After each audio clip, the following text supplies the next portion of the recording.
লোকসভা নির্বাচনে তোলা ফুলের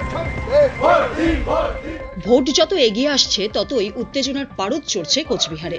বৃহস্পতিবার কেন্দ্রীয় মন্ত্রী নিশীথ প্রামাণিকের গড় ভেটাগুড়িতে তৃণমূল প্রার্থীর সমর্থনে উত্তরবঙ্গ উন্নয়ন মন্ত্রী উদয়ন গুহর প্রচারকে কেন্দ্র করে ধুমধুমার কাণ্ড বেঁধে যায়। মুখোমুখি বাকবিতণ্ডায় জড়িয়ে পড়ে তৃণমূল ও বিজেপি কর্মী সমর্থকেরা। ঘটনাস্থলে উপস্থিত মন্ত্রী উদয়ন গুহর পথ আটকে বিক্ষোভ দেখায় বিজেপি কর্মীরা। বিজেপি যেখানে বিক্ষোভ দেখায় তার থেকে ঠিক 50 মিটার দূরত্বে কর্মীদের নিয়ে বসেছিলেন মন্ত্রী উদয়ন গুহ।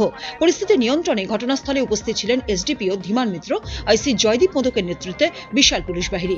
বিজেপির অভিযোগ, মন্ত্রী ও তার দলের কর্মী সমর্থকেরা প্রচার করতে এসে মন্দিরে জলের কল ভেঙে দিয়েছে, যদিও তৃণমূলের তরফে অভিযোগ অস্বীকার করা হয়েছে।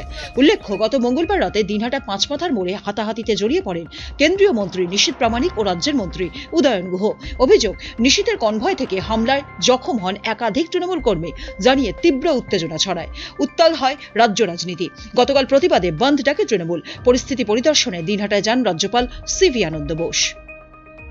এই লাইনটা যদি আমরা ধরে নিই যে অন্য জায়গায় আমরা ওদের প্রচার করতে দেবো না, কোথায় যাবে?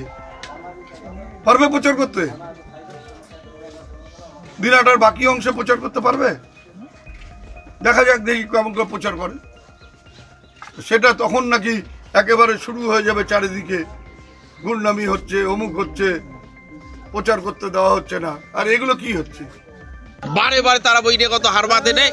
ভেটাগুড়ির মানুষের যাতে গণতান্ত্রিক পরিবেশটা নষ্ট হয়ে যায়, ভেটাগুড়ির মানুষের যারা শান্তির পরিবেশটা নষ্ট হয়ে যায়, সেই চেষ্টা বারবার উদয়ন গুহ করতেছে। তার প্রতিবাদে ভেটাগুড়ি 1 নম্বর অঞ্চলের সমস্ত জনগণ প্রতিরোধ আজকে গড়ে তুলছে।